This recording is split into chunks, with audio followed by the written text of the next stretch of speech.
갈릴리 가버나움 동네에서 베드로의 집에 예수님께서 묵으셨습니다. 그리고 그곳에서 장모님의 열병을 고쳐주셨습니다. 그리고 오늘 본문에서 예수님은 그 베드로를 제자로 부르십니다. 베드로는 이미 자신의 집에서 또 가버나움에서 예수님의 그 기적과 능력을 보았습니다. 그런데 예수님께서 어떤 연유로 베드로의 집에 들어가셨는지는 모르겠지만 곁에 계시면서 베드로는 그 예수님을 감히 따라갈 생각은 못했던 것 같아요. 사실 우리가 자연스럽게 생각해보면 제자가 스승 될 만한 사람을 찾아가서 저를 제자 삼아 주십시오 라고 할 만한데, 물론 우리가 이제 이 자본주의 사회에서는 그렇게 해서 배움이라고 하는 과정을 겪어내는데, 사실 영적인 세계에서는 그렇지 않다고 합니다. 영적인 세계에서는 제자는 스승이 선택한다고 해요. 수많은 스승들이 그렇게 자신의 가르침과 삶을 이어갈 제자들을 찾아 나선다고 합니다. 그렇지 않고 배우겠다고 모여드는 사람들을 가르치는 것은 그냥 학생이지 제자는 아니라는 거예요. 우리가 대표적으로 구약에서 엘리야라고 하는 선지자를 보면 그에게는 많은 나중에 그 생도들이 있었지만 자신의 사역과 뜻을 이어간 제자는 엘리야가 선택을 합니다. 엘리사라고 하는. 어쨌든 제자는 자신의 의지로 스승으로부터 제자로 인정받는 것이 아니라 제자는 스승으로부터의 부르심에서 시작이 됩니다. 오늘 본문에서 베드로는 예수님께서 말씀하시는 그 가르침을 옆에서 듣습니다. 그리고 이미 예수님은 자신의 집에 오셔서 장모님의 병을 고쳐주셨습니다.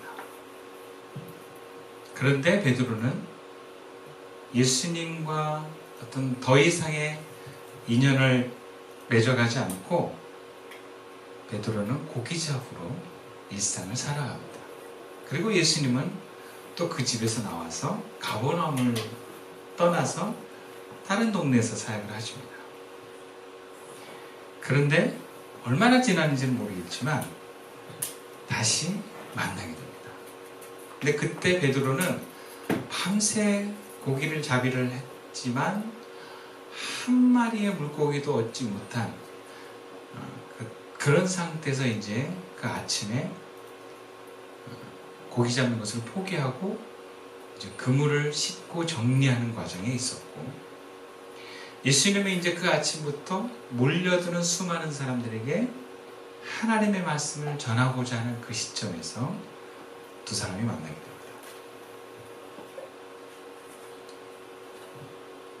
그래서 예수님은 처음에 호수 끝부분에서 말씀을 전하다가 오늘 본문의 표현에 의하면 베드로와 그 일행을 보고 그 배에 올랐다고 얘기를 합니다. 그래서 배에서 이제 설교를 하시는 거예요.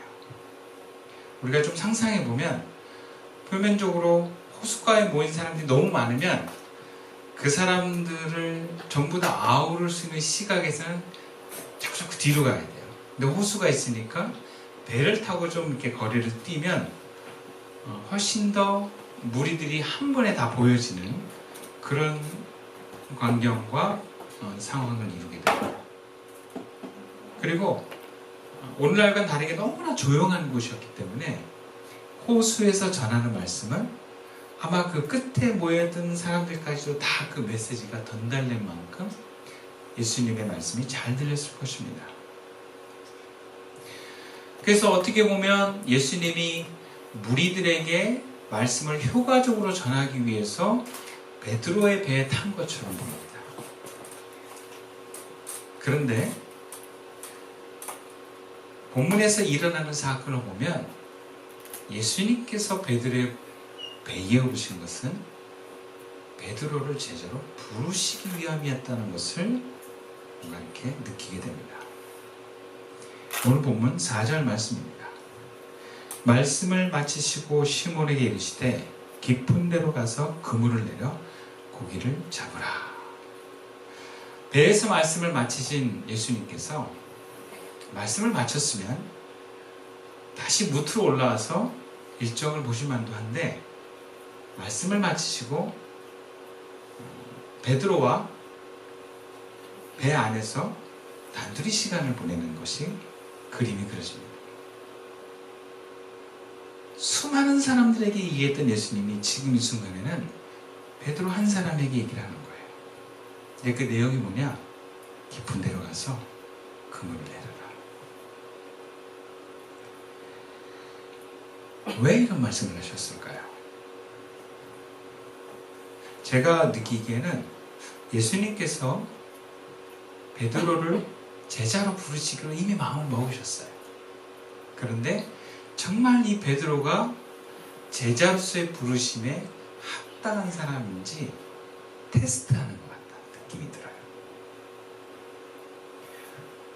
오늘날에도 많은 경우 우리가 누군가의 제자가 되기 위해서는 자격시험 같은 걸 봐요. 대학교나 대학원에서는 그 자격에 맞는 시험을 보고 일정한 성적을 거둔 사람이나 혹은 같이 본 사람들 중에서 뽑으려고 하는 그 사람의 수에 들어가는 우수한 학생들을 뽑습니다. 그런 시험을 칠 수밖에 없는 거예요. 그렇지만 제자가 되고 싶다고 아무나 될 수 있는 게 아니기 때문에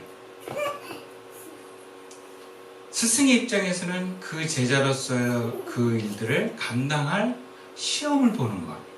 이건 어떻게 보면 자연스러운 것입니다.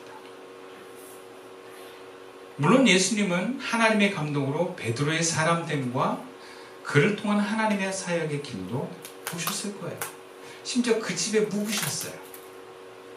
베드로를 관찰하셨을 거예요. 오늘날 표현으로 딱 보고 아셨을 거예요. 아, 쟤는 제자로서 합당하겠다. 아니, 그걸 보지 않아도 그냥 아실 수도 있는 분이셨을 수 있어요. 그러나 겉으로 드러나는 어떤 보여지는 모습도 필요한 것이 바로 성경의 이야기입니다.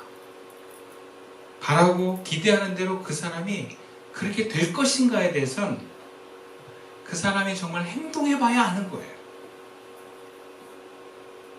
이것은 하나님의 무능함 때문이 아니라 그만큼 인간에게 자유의지와 선택을 하나님이 주시기 때문이다라고 봅니다. 하나님, 우리가 하나님을 경외하고 하나님을 따를지 아십니다. 근데 또 한편으로는 모르십니다.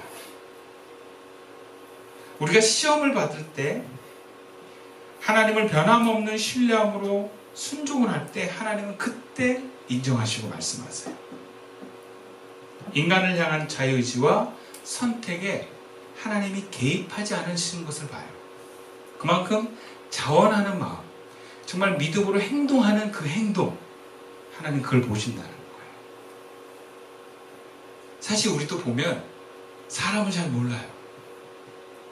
이 사람이 어떻게 앞으로 판단을 할지 예상은 하지만 진짜 그럴지는 몰라요. 겪어보면 압니다. 근데 하나님도요, 모르세요. 아니, 일부러 제한하세요. 대표적으로 예수님이 가룟 유다가 자기를 팔아먹을 줄 알고 제자로 뽑은 게 아니에요. 그런 제자가 되는 길과 예수님을 팔아먹는 그 두 가지의 길에서 팔아먹는 걸 선택한 것입니다. 그러나 제자가 됐다면 정말 위대한 사도가 됐을 거라고 봅니다. 그만큼 제자가 된다는 것은, 예수님의 제자가 된다는 것은 시험이 있다. 근데 그 시험의 내용이 뭐냐? 한마디로 얘기하면 순종의 시험입니다. 경험과 지식, 내 감정이 주님의 뜻과 다를지라도 그거를 따를 수 있느냐, 안 따르느냐의 시험인 거예요. 즉, 나를 내려놓고 오직 말씀에 의지해서 순종할 수 있느냐의 시험인 거예요. 여러분, 이게 제자의 조건입니다. 마치 언약의 목숨을 걸고 본토 친척 아버지의 집을 떠난 아브라함 같은 부르심입니다. 성경에서 베드로는 우리가 관찰해 봤을 때 평생 어부로 사는 사람이에요. 물고기를 잡는데 전문가라고 얘기할 수 있습니다. 그리고 이미 그날에 그 바로 전날 최선을 다해서 밤새 고기를 잡아본 사람입니다. 그리고 그곳에 고기가 잡히지 않는다는 경험이 있습니다. 그리고 감정적으로 지금 너무 지치고 피곤합니다. 힘듭니다. 수고했는데 보람이 없습니다. 그리고 그것에 사용됐던 그물은 씻어서 지금 말리고 있습니다. 감정적으로 피곤하고 물고기를 한 마리도 잡지 못한 상태, 그리고 지금 모든 고기 잡는 행위들을 다 멈추고 정리하고 있습니다. 여러분, 마치 식당 문을 닫는데 갑자기 손님이 들어와서 밥 주세요 하는 것 같은 거예요. 이미 불 다 끄고 설거지 다 했는데 줄 것 같아요? 뭐 밥솥에 밥만 달라 그러면 주겠지. 근데 메뉴를 완성해서 달라 그러면 그게 나오겠어요? 근데 그 모든 것을 예수님이 압니다. 보셨습니다. 근데 아랑곳하지 않고 예수님이 명하는 거예요. 깊은 데로 가서 그물을 내려라. 제가 만약에 인간적으로 베드로라면 이런 지시를 하는 예수님에 대해서 어떤 마음이 들까를 한번 생각해 봤어요. 욕이 안 나오면 다행이에요. 그리고 예수님은 말씀 전문가지 고기 전문가가 아니에요. 또 성경에는 목수라 그러잖아요. 목수가 뭘 알겠어요, 고기에 대해서. 그래서 속으로는 뭘 몰라서 하시지. 그리고 예수님은 말씀을 전한 경험이 있고 그날 밤에 주무셨겠지만 나는 밤새 이미 고기를 잡아본 경험이 있잖아요. 우리가 사람들에게 뭔가를 이야기할 때 뭘 바탕으로 얘기합니까? 경험으로 얘기를 하잖아요. 내가 해봤는데 그거 안 돼. 우리 그렇게 얘기하지 않나요? 그리고 무엇보다도 감정적으로 너무 힘들어요. 피곤하고 힘들고 허탈하고 화가 나는데, 아니 그것 때문에 화가 나는데, 고기 잡는 것 때문에 또 고기 잡으래.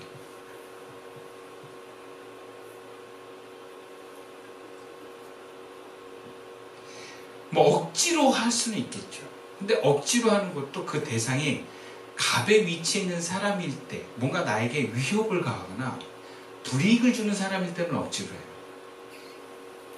근데 그렇지 않은 대상의 예수님을 향해서 베드로가 뭐가 아쉽겠어요? 장모님의 병을 고쳐준 건 좀 고마워서 해드릴 수는 있어요. 근데 무서워서 억지로는 안 하겠죠. 아쉬울 게 없습니다. 다음에 해도 돼요. 근데 본문에서 베드로의 태도는 우리가 상상하는 우리들의 태도와 모습과는 사뭇 다르다는 것을 보게 됩니다. 본문 5절 말씀입니다. 시몬이 대답하여 이르되 선생님, 우리들이 밤이 새도록 수고했을 때 잡은 것이 없지만은 말씀에 의지하여 내가 그물을 내리리다. 베드로는 자신의 수고와 경험으로 짧게 이야기합니다. 밤새 수고했는데 잡은 것이 없습니다. 정보를 전하는 거죠. 이것은 무슨 얘기냐면 그물 내려도 고기 잡기 힘들어요. 그런 얘기예요. 근데 그 고기를 잡고 안 잡고 하는 별개로 당신이 나한테 요구하니까 내가 들어드리겠습니다 라고 하는 거예요. 그리고 그 호칭을 뭐라고 하냐면 선생님이라는 표현을 씁니다. 선생님, 내가 할게요. 들어드릴게요. 선생님이라는 단어를 헬라어로 본문에서는 에피스타테스 그래요. 이것은 세상적으로 높은 사람을 얘기해요. 주인, 장관, 어떤 왕의 위치에 있는 사람들, 랍비라고도 표현할 수도 있지만 어쨌든 단어 자체는 그런 주인과 장관, 왕의 의미를 갖고 있어요. 그러니까 높은 사람이기 때문에 내가 그걸 인정한다라는 거죠. 들여드리겠다는 겁니다. 세상적으로 당신은 말씀에 있어서는 권위 있는 사람이고, 또 사람들이 뭔가 당신을 통해서 굉장히 큰 구원을 얻는 어떤 능력자로서 내가 존중하고 그 요청에 내가 응답해 드리겠습니다 라는 거죠. 그러나 그렇다고 나의 주인은 아닌 거죠. 세상 사람들의 주인과 왕이라는 존중을 갖고 예의를 다하는 표현입니다. 아마 베드로는 그물을 정리하면서 또 그 자신에 대해서 말씀하시는 예수님의 말씀을 듣고 끄덕끄덕 하면서 이미 그 마음에 존경하는 마음이 들었을 거예요. 왜 우리가 존경하는 사람은 좀 무리한 요청이라도 또 들어드리고 싶어요. 제가 예전에 경험했던 교회에서도 보면 목사님의 감동을 받은 성도들은 본인들이 좀 무리하고 힘을 내서라도 목사님의 요청에 응답하려고 합니다. 그런데 그분의 요청에 응답하는 것에도 불구하고 베드로는 고기를 많이 잡을 거라고 생각은 안 했어요. 그냥 말씀하시니까 하는 거예요. 어떤 상황이든 내 결과에 순종하겠다. 근데 고기는 뭐 이렇게 못 잡을 거다. 마음을 생각하는 거죠. 이것은 결과에 대한 기대로 하는 것이 아니라 그것을 말씀하시는 존재에 대한 신뢰의 이야기입니다. 그 존재를 믿고 신뢰함으로, 좀 더 나아간다면 사랑함으로 그 말을 들어드리는 거예요. 우리가 아이들이 우리에게 요청을 할 때 좀 말도 안 되는 요청이 있어요. 교육적으로 굳이 이거는 들으면 안 된다는 요청이 있어요. 예를 들어서 우리 딸이 아빠 물 좀 갖다 줘. 그러면 인간적으로 넌 손이 없냐 발이 없냐 그러고 싶어요. 그런데 이 아이가 뭔가 게임에 열중하는 그 상황을 내가 존중한다면 내가 물 갖다 줄 수 있어요. 또 딸이니까. 뭔가 사랑하고 존중하고 신뢰하는 얘기를 들어드릴 수 있어요. 또 그분이 높은 분이라며. 베드로는 그런 마음으로 예수님의 말에 응답을 했습니다. 자신의 경험과 지식과 감정과 여러 가지 상황을 뒤로 하고 우선의 그 말씀에 순종했어요. 어쩌면 말도 안 되는 그런 요청에 베드로는 응답했습니다. 그런데 놀라운 일이 일어납니다.